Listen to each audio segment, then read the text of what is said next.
Hello, I'm Jessica Harmson. Welcome to the Food Quarter.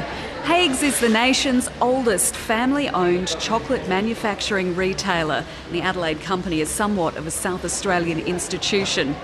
Coming up in the program, we'll meet a Perth doctor who's trying to reduce the number of food allergies in children.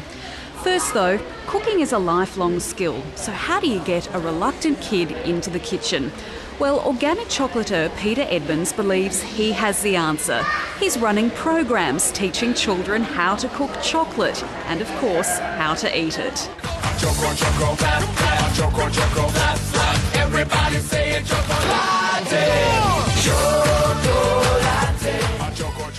Hi guys, I'm Pete. Welcome to my chocolate shop. Who would like to make some chocolate? Let's go. Okay guys, now we're in a commercial kitchen. It's really important that we observe good hygiene.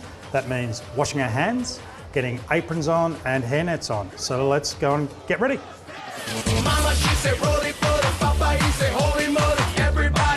Okay, now today we're going to be making chocolate using our milk chocolate, and we're going to be mixing that with our honey and almond praline to make a honey and almond praline milk slab. So let's go over to our production bench.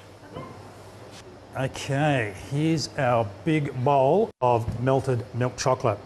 So this is really easy to melt down at home. You just do it on a steam bath. So that means we've got a pot of water on the stove, just giving off a little bit of steam. We don't want it too hot, because if it's too hot, it will burn the chocolate. We're going to add, our ingredient that's going in today is honey and almond praline. We make that with raw organic sugar, honey and roasted almonds. We then put it into a mortar and pestle and grind it up. So it then looks like this. Lovely, nice, chewy, crunchy chunks of honey and almond praline. So, to temper the chocolate, and this is really easy to do at home, all you need is a nice stainless steel bowl or a glass bowl, a thermometer, and a spatula. So, I need someone to hold the thermometer for me inside the chocolate. So if you would do that, and if we see the temperature's changing there, it's going up nice and high. It's now 44 degrees, which is perfect. We want to bring the temperature of this chocolate down to 30 degrees. And we do that by adding this chocolate. So would you like to throw that chocolate in there? Okay. Just tip it all in. And now we stir it through.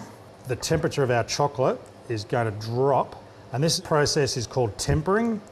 And then when we add our other ingredients to it, we get a nice shiny chocolate with what we call a good snap. So you know when you get a really good bar of chocolate and you go like that, it's got that sound to it. That's what we call a good snap. So how's our temperature going? That's pretty good. We're coming to 36. And it's really important that we keep the chocolate moving. As you can see, all of our seed chocolate is just about fully melted in there now. And now it's actually down, I just saw it's dropped down to 31.9, so we can actually add our honey and almond praline mix. Would you like to throw that in? That's it. We stir that through, and this will really help bring the temperature down as well, because it's quite cool. It's just at room temperature. So, okay, we're at 30 degrees. So now we're going to tip our chocolate into our mould. So we can just pop that on the bench like so. And here we go. Now what we want to do is tap that out. That's it. Our chocolate's done. Now, what we want to do with that, we just want to leave that sit for about 2 minutes. The chocolate will start to skim over. Okay guys, now these have skimmed over, so they're starting to set, so now they're good to pop in the fridge.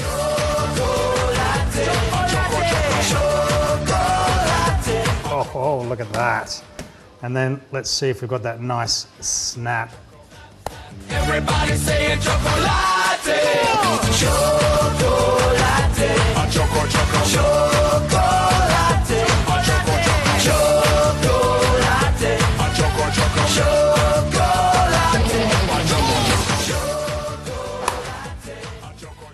Well, while those children got to eat everything they saw, for other kids it's a case of watching everything they eat. Food allergies in children have increased fivefold in the past decade. No one's sure why, but as Emma Rebellato reports, one Perth doctor is trying to find out. They're only small, but these can be deadly for some people. Peanuts are one of the foods some children are allergic to. But it's not just a matter of steering clear of them, they can be hidden in our food. For Lucy, it was a bowl of ice cream which contained tiny traces of peanuts that's made her sick. Feeling okay? Good girl. Yeah, how are we going there? Yeah, so blood pressure's okay. And her oxygen levels are fine, but she's certainly developing a little bit of a reaction there.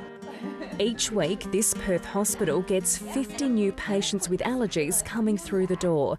And doctors say it's young children who are copping it the worst. Allergies are a significant and growing problem in Australia. Over the last 10 to 15 years, we've actually seen a significant increase in the number of food allergies, particularly in children. So what's behind it? Well, some believe it's the way we live. One doctor thinks a poor diet, lack of vitamin D from the sun, obsession with cleanliness and environmental pollutants could be to blame. It's not going to be one factor that's causing this. It's likely to be a combination of these things, and we need to do a lot more research to understand how these environmental changes are affecting our immune development. Like many other parents out there, Gemma Martindale wants to know what causes it. Her son Riley was diagnosed with dairy, nut and egg allergy when he was 10 months old. I thought, what am I going to feed my child? And then I also thought, okay, did I do something wrong in pregnancy? Is it something I've done? You know, is it hereditary? There were all sorts of things that impacted on, you know, how I felt as a mother and what we were going to do for Riley. At just the slightest touch of one of these foods, Riley can go into anaphylactic shock. That's a serious allergic reaction. It can range from a tingling in the mouth and swelling of the face, or to the more severe, where people can have trouble breathing. If a bad reaction comes on, sufferers can turn to this, an EpiPen. It's injected into the thigh muscle and helps open up the airways. I have to educate my younger children, and when we sit down and eat dinner, it's Riley's on one side of the table, we're on the other side. Constantly hand washing and just constantly being aware of what we're eating and whether or not we're near Riley. The number of people who have allergies isn't only increasing, how long they're sticking around is changing too. Lots of kids used to grow out of their allergies, but these days doctors say more kids still have trouble in their teens. There's no cure around yet, but the closest thing is something called immunotherapy. That's when a patient is given tiny amounts of the food they're allergic to build up their body's resistance. But it doesn't work for everyone. Experts say a lot more research will need to be done to understand what causes the allergy in the first place. So for Lucy, there's still a long way to go until she can safely eat a bowl of ice cream. Adelaide University scientists are on a quest to produce better tasting wine, and they're using bees to improve grape quality. And as Kim Robertson explains, it's creating something of a buzz in the wine industry. Unlike most fruits, grapes don't need bees because they self-pollinate via the wind. Now a researcher wants to find out whether bees can help produce better grapes. Katja Hogendoorn has already shown bees can improve the flavour of tomatoes and says it could be a similar story for grapes. I think that the bees, by moving over the flowers, will distribute pollen better pollination, we get denser bunches, and we get smaller grapes. Viticulturists prefer smaller grapes because they have more flavour. Certain varieties like Chardonnay and Merlot, and sometimes Pinot Noir, you get a very varied level of berry set. And if you can balance that out, that'd be great. Dr. Hogendoorn is releasing thousands of bees into tents containing 3 varieties of grapevine. The yield of grapes will be measured and weighed against grapes from tents containing no bees. The juice will then be put to the test. We will have an inexperienced panel of people tasting the different juices to see if there's a difference in taste, if they can detect a difference in taste. Some viticulturists are adopting a wait-and-see approach. Viticulture is, 5,000 years old, and bees have always been around, and so whether the research would actually have that greater impact, I'd question. The trial is being funded by Adelaide University and the results are expected in about 6 months. If successful, the experiment will be conducted on a larger scale. From a drop of vino to the amber ale, some of the country's biggest breweries have battled it out with local producers for the title of Australia's best beer. And as Lauren Day reports, it was thirsty work for the nation's top beer judges with a record number of entries.